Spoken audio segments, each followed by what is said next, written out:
the White House wants to work out a deal to end this government shutdown.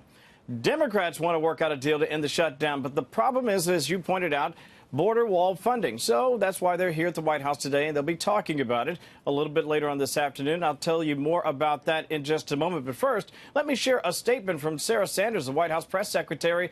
She seems a bit frustrated by the fact that the Democrats seem, well, at this point, unwilling to make a deal. She said this: President Trump made a serious, good faith offer to Democrats to open the government, address the crisis at our border, and protect all Americans.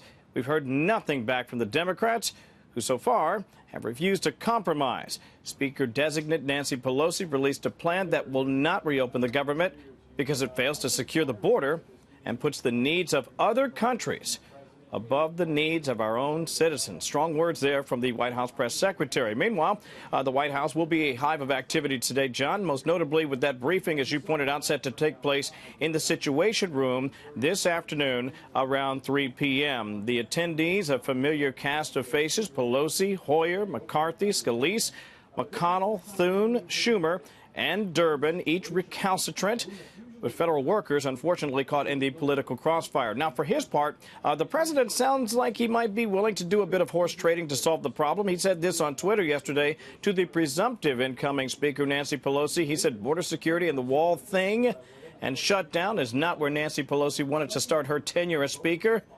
Let's make a deal? Question mark.